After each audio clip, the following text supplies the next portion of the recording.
you don't really get to see at home listening to this is your use of looping, which is fantastic. That entire track was just literally created in front of my eyes. When you're creating these multi-layered solo tracks, how do you even start the process? How does something like that get created? In terms of the songwriting? Yeah. Yeah. Well, it's really interesting because looping changed my process a lot. I used to really be a lyrics and melody girl, where I'd start with a line of one or the other, a line of lyrics or a line of melody, and kind of weave the song. But looping is really just a process of beginning to improvise and playing with different sounds and different layers, and it usually comes from moments of improvisation and then looking back and kind of seeing, well, what really served the song, what layers are actually needed, and then tweaking it. So a lot of times it now starts with a percussive element, or pith element is very, very common as well for me. Is that change? You said that it certainly changed the way you created songs in terms of like lyrics and songwriting. So now, because you're starting with the percussion, does the percussion on the track drive you towards particular subjects at all? Do you feel that you can draw subjects out from the percussion? I think it helped me become a little more wild. Okay. I think I wrote just a lot of ballads when I was playing keys and singing and writing songs, which is my EP from 2011. And so I wrote a lot of slow songs, and I wanted to write more upbeat, fun things. So looping really allowed for that. I didn't start looping with percussion. I really started as a way to bring the violin back into my songwriting process. And then as I was playing with percussion, it just became a lot more upbeat and fun, and I don't know, maybe that one is danceable. A lot of songs aren't necessarily danceable, but just a little more, there's a lot more to work with, a lot more freedom and a lot more expression.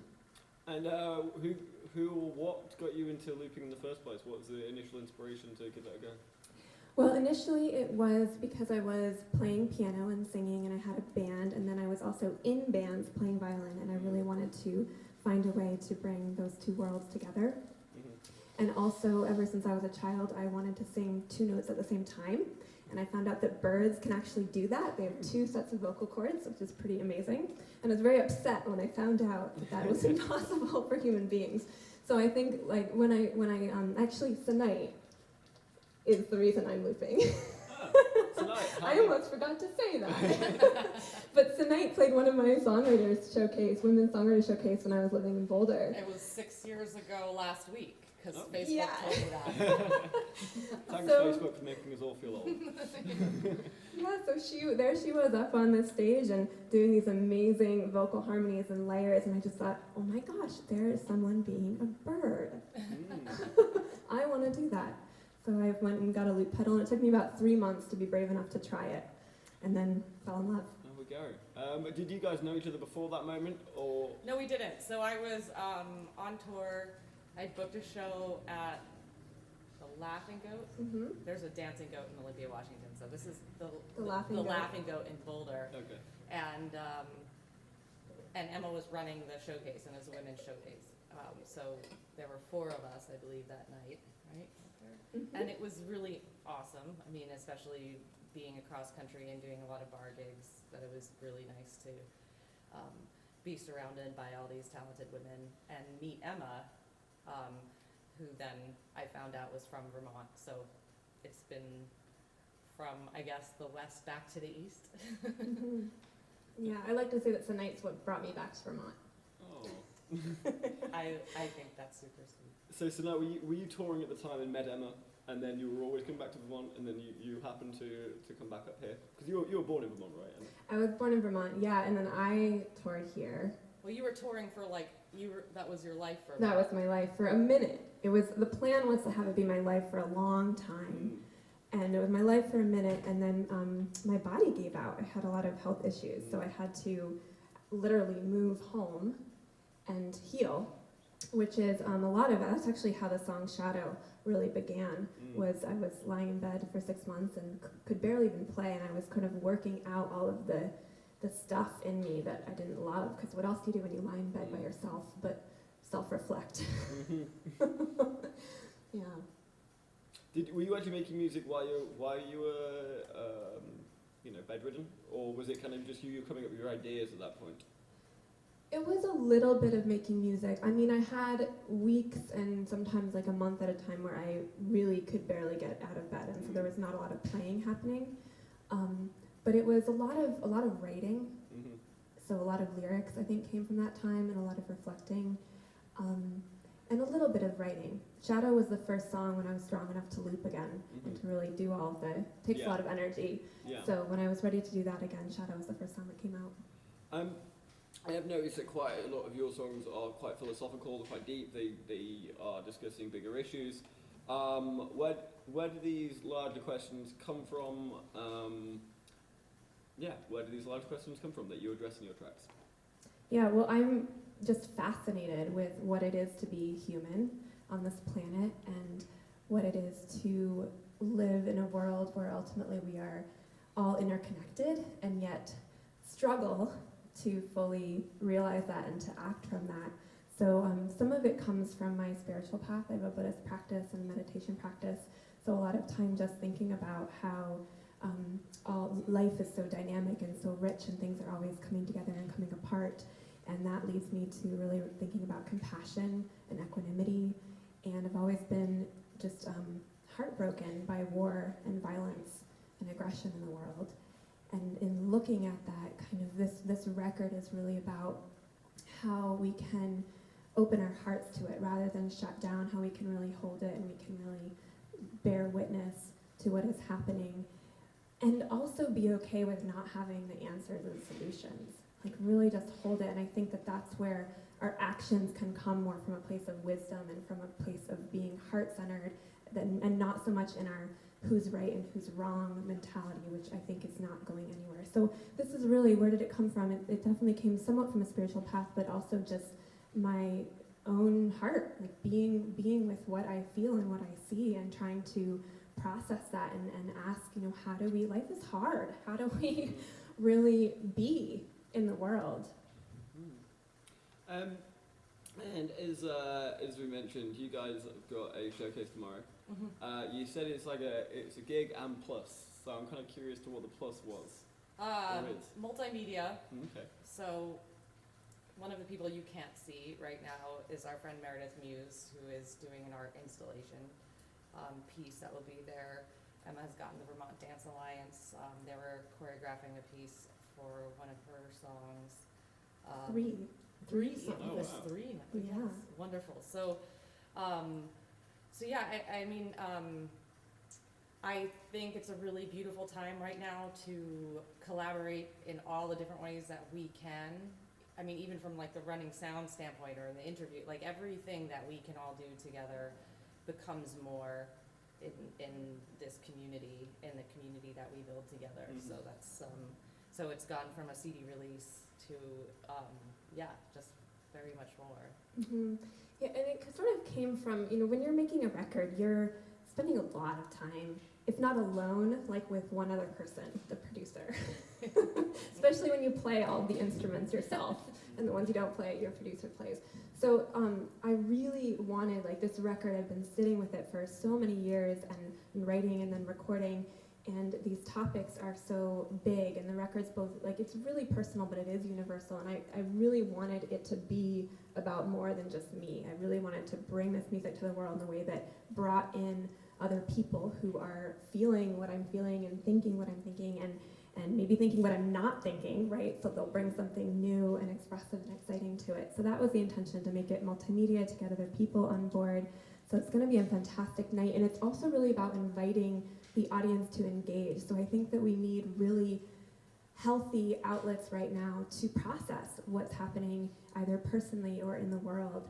So the idea of this show is that you're witnessing and you're there with the art and the dance and the music, but you're also able to feel it and then to engage. So we have some interactive art projects happening and some different ways for people to actually contemplate some of these thoughts that we're offering and kind of say them back to us in a way.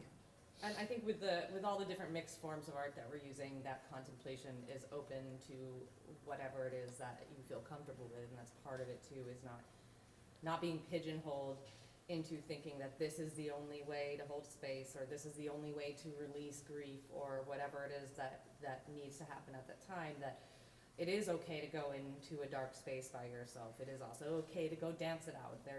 There's no formula for how we go through things, and especially now when everything's changing so fast and in sometimes such a horrific way, that it is very important for us to recognize that we all, as much as we have a lot in common, we also have different ways that we need to sort of explore how we go through this.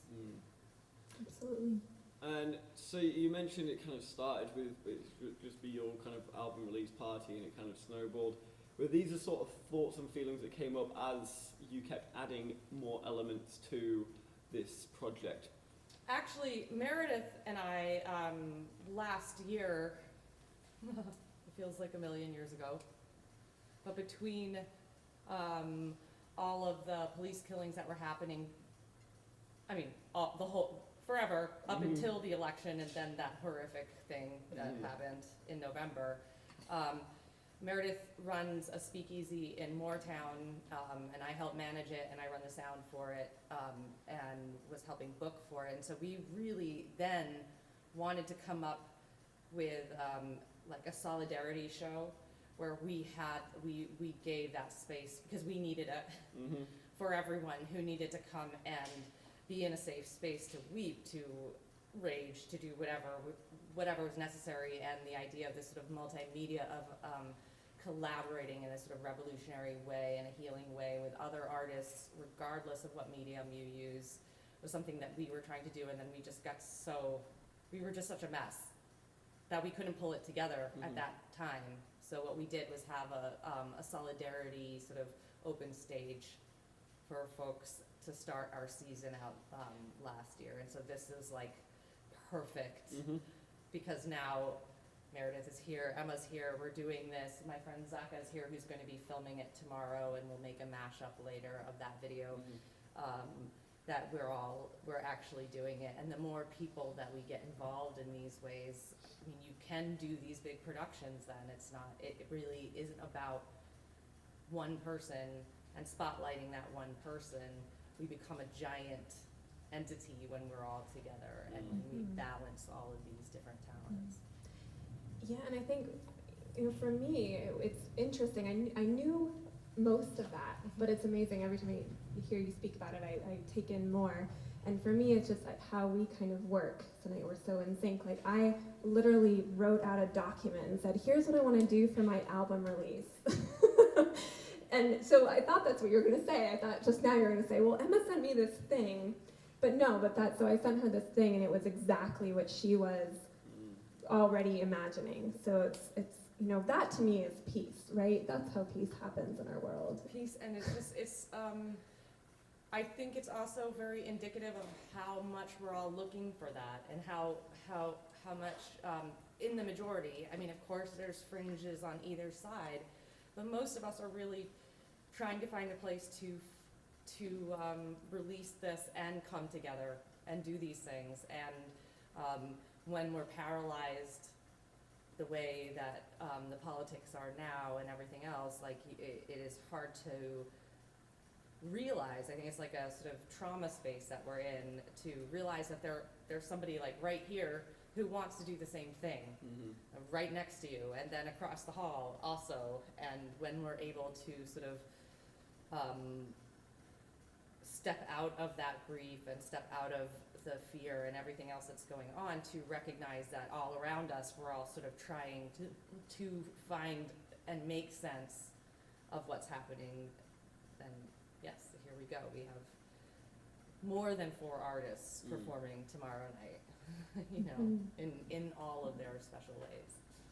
Well, talking of artists performing, I think it might be time for another song. So, either or, who's getting nominated this time? We like to nominate each other. So, Night, what will you be playing for us?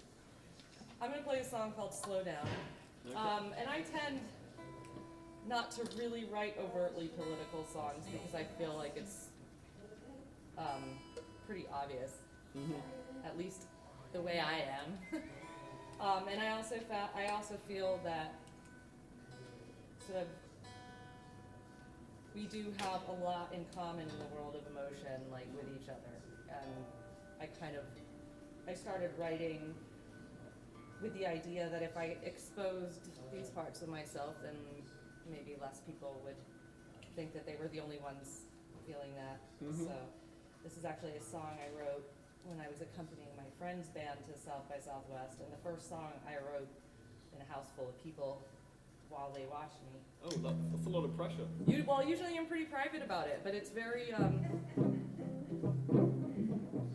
it was pretty liberating to just play it. That's how the Rolling Stones wrote quite a lot of their early music, was getting locked in a kitchen at a house party, and their manager wouldn't let them come out until they finished it. So obviously there's some method to the madness. So now, take it away.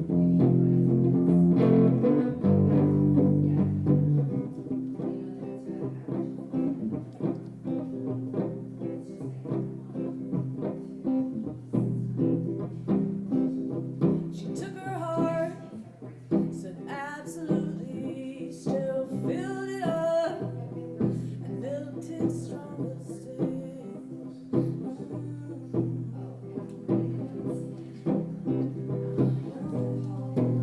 She said, I go slow, 'cause I don't know why there's nothing to run from anymore. Go slow. 'Cause I don't know why there's nothing to run to yet, so I'm gonna fly, gonna fly,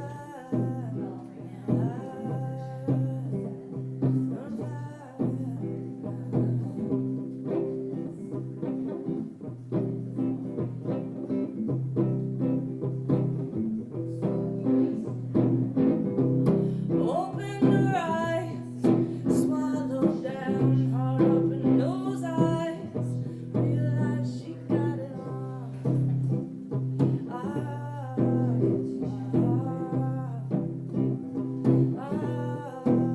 She said, go slow, 'cause I don't know why there's nothing to run from anymore. Go slow. 'Cause I don't know why there's nothing to run to yet, so I'm gonna fly, gonna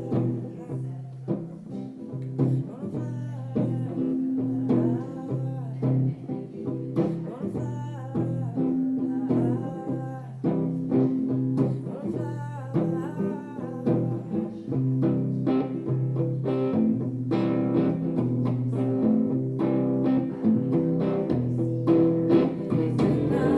go slow.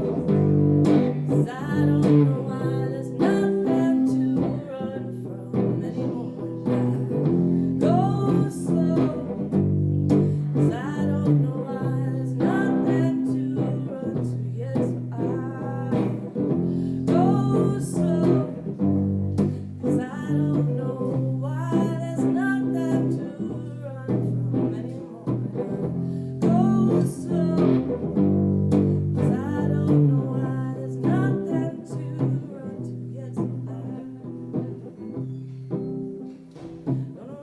rise, gonna rise, slow down, slow down, and slow down, slow down, and slow down, slow, slow, slow, slow, slow.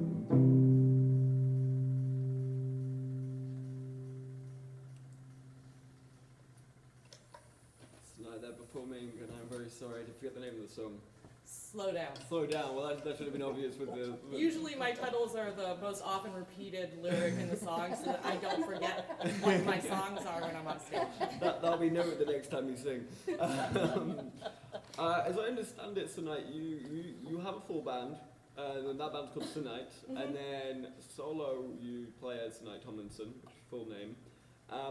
So what do you have with your band? What's the essence you have with your band, and what's the essence you have with your solo work? How do those things differ? They're actually pretty much the same. I actually play under Tonight all the time. So I played solo for like 19 years, and then started working with bands. Well, there was a lot of evolutionary shift there very quickly. When I started working with bands, I guess I was really ready for it. I've done a lot of solo stuff, a lot of solo albums, and I grew up though doing choral work and doing ensemble work, and so I was really starting to want to take that very private solo work that I had been doing on my own and open it up. So at this point, I don't have a band that I use all the time. I have different players that I love and that we work really well together, and depending on the show and depending on availability, I hire them. And it was this sort of liberating feeling of being able to really get the players or the no players for that particular show, depending what that show needed. So I'm not lugging a band around to a coffee shop, but I'm not then playing for 4 hours by myself in a bar. And what I find that's really beautiful about playing with other artists is that every time I get on stage with somebody else, the song changes. And so I'm less bored with my own stuff, which does happen. And it's just really exciting to work off of other people and be able to sort of make that song kind of fresh on the stage as we're going about it. No, definitely. I was actually talking to someone last week that does something very similar, Steph Pappas, who plays solo, but then in her 30 to 40 years playing on the road, she's kind of got different band members in every single state, and she says very much the same thing. Every time she plays with someone else, it's like an entirely new different song. It is, and I mean, I have played shows, and because of I live in the foothills of the White Mountains, so it's really, really geographically difficult to get together and practice all the time. So what I found is I find artists who I can just be like, okay, we're playing a show here, I'll meet you there, and our practice is our gig. So I've sat through shows where the drummer just takes it and it turns into a completely different song. And so, I mean, in a sense, it taught me how to be less rigid as a solo performer who just did everything the way I did it and the way I wanted to. Because you're either going to have a complete meltdown on stage because now the whole meter's changed, everything's different, or you just go with it and figure out what the song is and allow it to be this sort of, you at least know the words and the basic chords, and you just go with everything else, you know, and it really has pushed me to be a better artist, and I think these collaborative types of events and shows and everything else you can do with somebody else sort of it's important to get pushed out of your comfort zone into these places where you develop this giant unified voice because we're all coming from these different places, as opposed to trying to control every tiny little thing that the other members are doing. No, don't play that chord. Well, I can't do that on stage without, you know, kind of being an ass, you know. So, I'm just dying here laughing so hard because the loop pedal is completely the opposite. which is also why I don't loop anymore, because I couldn't loop with my band. Yeah. Well, you can't really blame the loop pedal for taking the song in a new direction either, so at least you have an excuse, I suppose. It kind of gets set in that one direction, and that's the direction it's going. Yeah, yeah. I mean, it's wonderful what you're saying. It's like, oh yeah, I remember those days of being liberated, like not being set in what is set. Once it's there, it's Sort of there. like ships passing in the night. Yeah. Yeah, pretty much. That's what's liberating about making a record, though. I feel like if you get to play more and experiment and see what the song wants to be, and yeah, it's beautiful. Yeah, that. Well, we were talking about having a whole looping show, so we'll see how we go with that Yeah. later. Oh, that'd be wonderful. I think we could have a looping show, and then we could do just no loop pedal. A complete free-for-all show. Gosh, I just scared myself. Ideas popping up tonight. And this question is actually for both of you. So you're both solo artists, in essence. Do you ever sit down and collaborate to write songs with anyone? No, we hate people. I don't hate people, but I'm not a great co-writer. I feel like songs come to me. I feel like they just arrive and they sort of are knocking and say, hello, listen, we have something to say to you, and then I write them. So I don't know how that would work with someone else. That being said, my producer, Colin McCaffrey, who will be playing bass with me tomorrow, he really helped me kind of rearrange these songs for recorded form. And that was kind of a co-writing experience. But I think that it would be challenging for me to have just kind of a free-for-all. Like with Colin, I was sort of leading the ship, and then he was kind of giving me input and helping me shape the ship, so to speak. But I don't know, have you done co-writing? I've done a little bit. So I'm very much like Emma. I don't spend a lot of time writing songs. It's sort of like a PMS. Basically, I get really, really irritable, and I know that something's gonna come out. And I hole up in my room and make the song happen. And if I have it memorized by the end of the day, and then the song is allowed to stay. That being said, I have done some pieces where I had a producer I was using in Olympia, Washington for a long time because I lived out there, and we put together basically a song that we created out of samples and loops, and then I took that song that we created together and wrote the lyrics for it, and that was beautiful. It was very amazing. I play guitar because it's the most convenient portable instrument for me to write songs on wherever, and I was living on a sailboat for a long time. You can't have a keyboard very easily on a small sailboat, so it was really liberating for me to be able to put my guitar down and just write and sing as a vocalist. So I really look forward to finding the right folks to do the collaborations with. I think that I do have to have a certain degree of, it is a flash, it's an inspired style of writing, which not everybody does. Some people really work through stuff. So for me, it would be probably working with someone like Emma, where we had our own different ways of flashing on it and then come together with that collaboration. And I think a lot of that has to do with, our different styles of creativity. And like the song that I just played that I wrote with a whole group of people is the first time I was ever able to do that. I could have people around me, but I'd have to at least pretend they were asleep for me to be in that creative space and feel isolated enough to experiment with the things I was doing. So. Yeah, I think it's very vulnerable to co-write.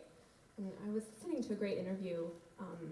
I wish I could remember who it was, and I don't right now. But she was talking about that it's to before a song is complete. I wish I could quote this person because this is directly from someone. This is not from me.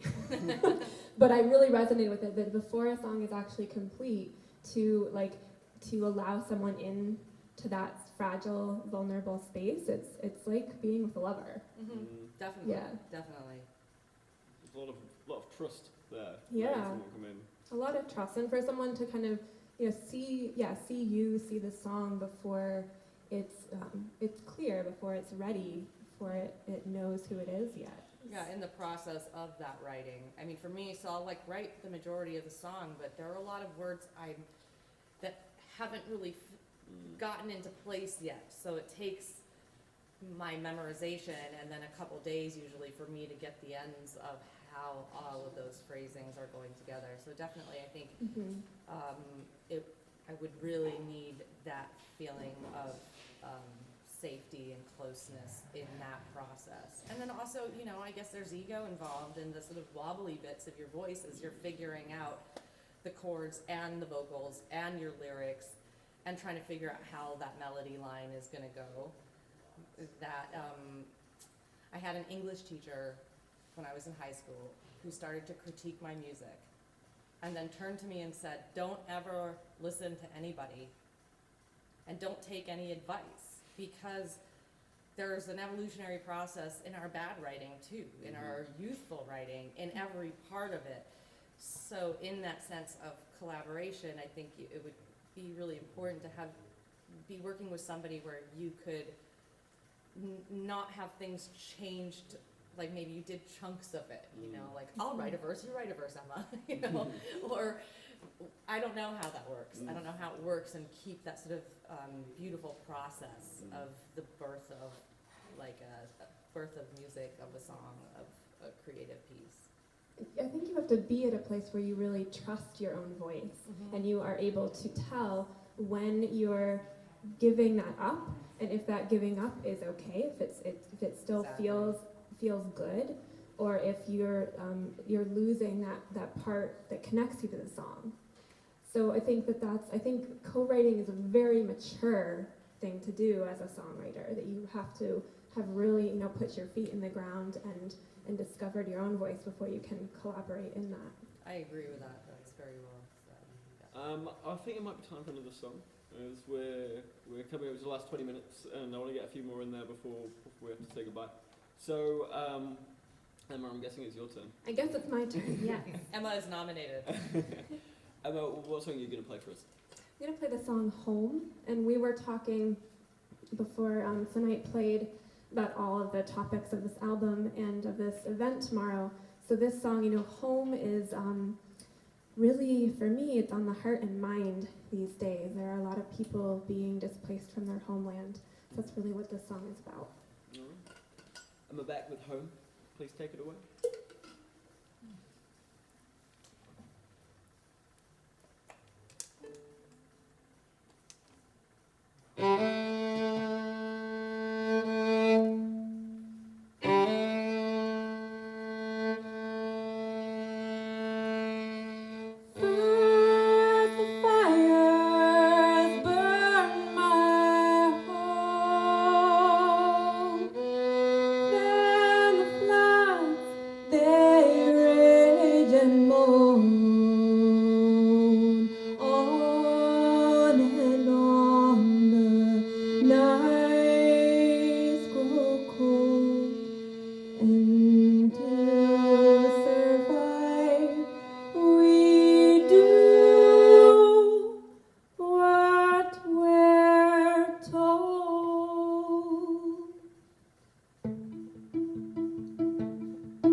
hideout and I hide down with comfort of pretty things around the table. Your grandmother thought leave you the bed in which your parents stay true. Home with a nomad caravan.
the nights grow cold, and to survive we do what we're told.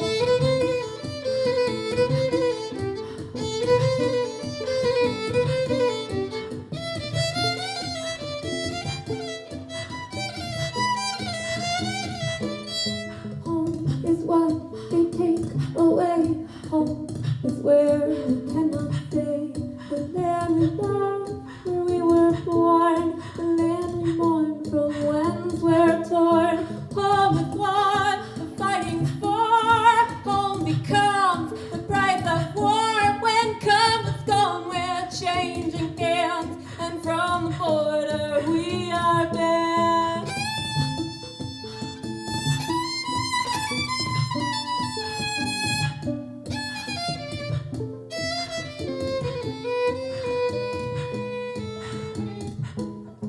Children, you into me, I'm hoping to break free of the flesh and walls of the night.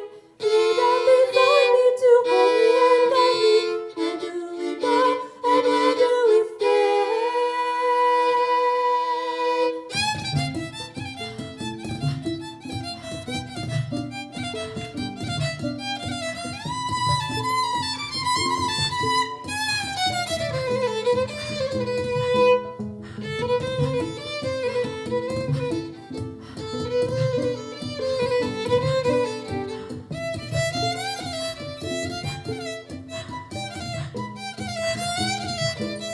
The warm kiss from a lover's lips we bear when the band is spent.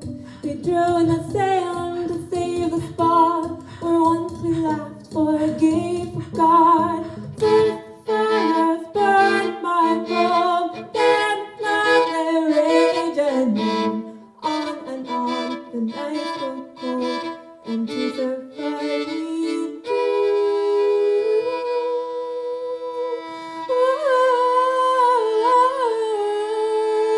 what we're told.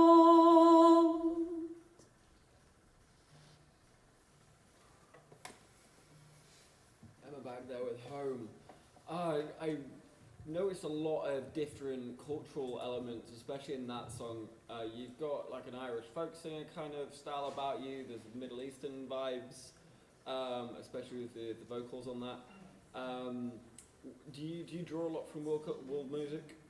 Absolutely, yeah.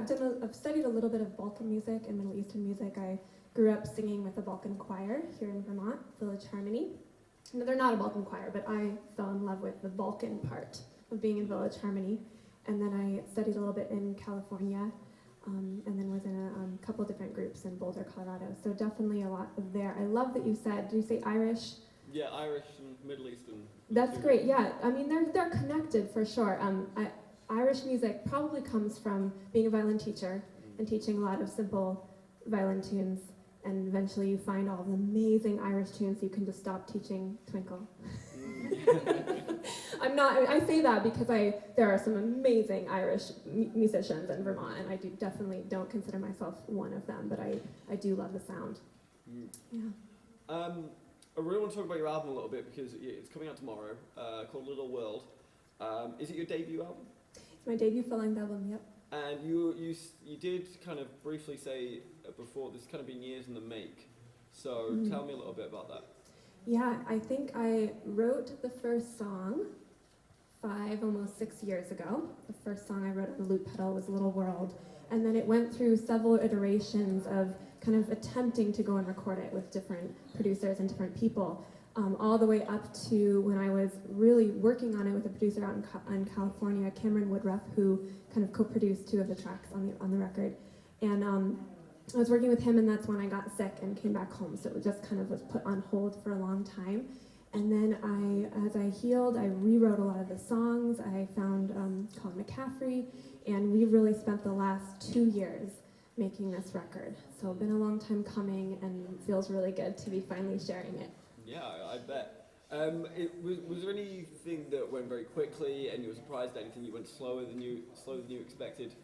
Tell us a little bit about some of the ups and downs of creating this record. I think everything went more slowly. I'm trying to think, like, was there anything that went too quickly? I think I was a little shocked when it was complete. Like, we actually finished recording back in September, and all of a sudden it was done. And then I was like, well, now what? What do I do with this? And then we spent months, like, making the artwork and marketing, and, like, it still takes a lot of time. So that was a surprise.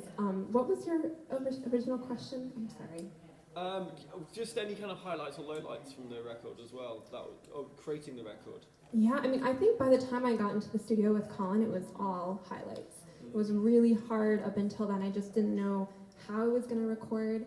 The record was made possible by 200 supporters on Kickstarter. Wow. So that was a lot of the how. So big shout out to everyone who supported. So it was a struggle, I would say, until I got into the studio with him, and then it just all the pieces came together, and yeah, I'm very excited about it. I'm very proud of it, and I feel like it's just waiting to be heard. Is there any? So you got the show tomorrow. You got a tour or any other gigs coming up in the future to promote this album? I do, yeah. I'm doing a big West Coast tour. I mostly play house concerts. My favorite way to just connect in intimate community. So I'm going out to Chicago, Boulder, Colorado, San Francisco, Portland, and back, and then a lot of New England stuff into the fall. So mostly house concerts, some venues. It's kind of becoming some venues here and there as well, small venues, bookstores. I'm playing at a post office. I'm really excited about that. in Champaign-Urbana, near about 2 hours from Chicago, they have a post office music venue that they've turned into music. So I'm excited. Lots of community spaces. Badass. Are you just going on your own, or have you got anyone coming with you? Are you meeting people along the way? Just me.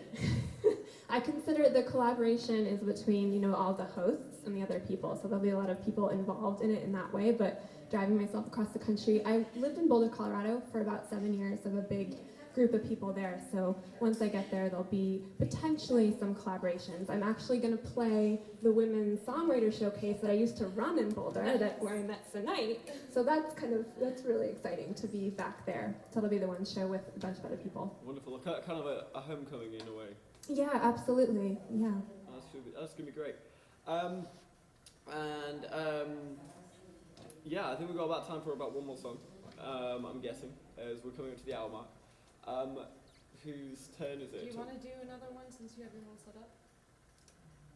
I wonder, are you sure? I would love to play a song from the record so people can hear a song from the record. Yeah, absolutely. Is that possible? They're shorter than my looping songs, so it won't Okay. take as long. Well, in which case, we might have enough time for a couple of questions. Okay. Let's play Refugee. Okay. This is another song about being displaced from home, in a sense. I wrote it right after the travel ban. Okay. That's all I'm going to say about it. Refugee by Mabek.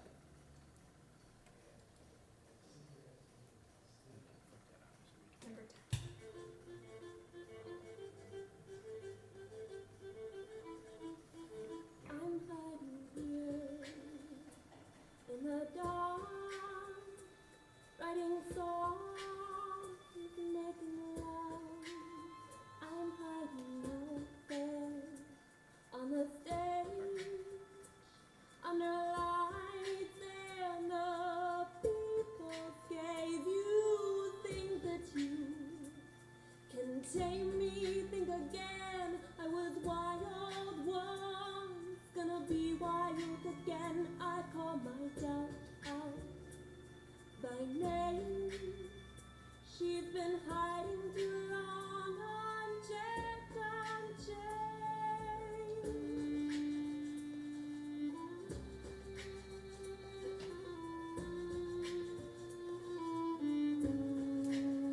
The refugee, silk in her hair, she describes to small girl's eyes why the newscaster, he breaks it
with who is gone. The few decree what our fate will be. We call out for loving, we call out in the night for love and freedom. No longer a birthright, we're the bad ones. We are the bad ones. We are the bad ones. We are the dangerous. We are the vicious. We are the criminals, the terrorists. One more photograph on the wall, one more song to whisper it all. Just one more bar and then we'll forgive. One more life that we will live. One more photograph on the wall. You better learn from what you whisper. So you're gonna be just one more bar and then we'll forgive. So you better do what you gotta do to survive. And if you hurt my one you love, well, you better turn him back. Or the attack will come across the line. Work next time, that's why I'm waiting. Here in the dark, the world breaks my heart when I go outside. We gotta stop fighting from the lies of the stage. How else are we gonna raise our voice up the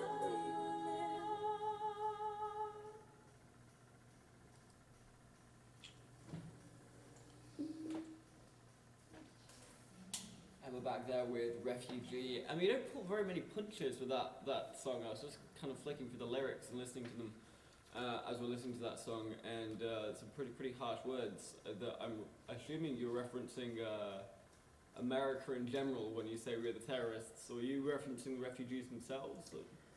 I'm referencing how we make conclusions about people. And, you know, I'm standing here and I'm very white.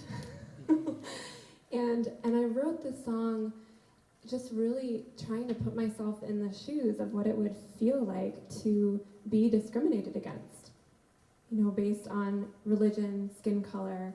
And I have no idea what that's like, but I felt like a lot of this record is me trying to understand, to reach across and understand what that's like, and then also dealing with my own confusion around it and my own heartbreak, essentially. So there's the two voices in the song that weave in and out, which is my own voice of like, I'm hiding here in the dark, like what do I do as a white person? and then trying to understand what is that like. And so there's a lot of sarcasm, I guess you could say, in the song. So when I'm saying terrorists and when I'm saying, you know, the lines at the end, like, to be human, we've got to learn to abuse, or you're going to be used. So you better do what you've got to do to survive. Now, I don't actually believe that, of course, but I see that in our world, right? I see that all the time where we feel threatened. And I say we because, again, I feel like it's important to own that we all have these tendencies inside and not just point fingers. And so we all have tendencies when we feel threatened to attack back. And I just know deep in my heart that that's never going to end cycles of violence.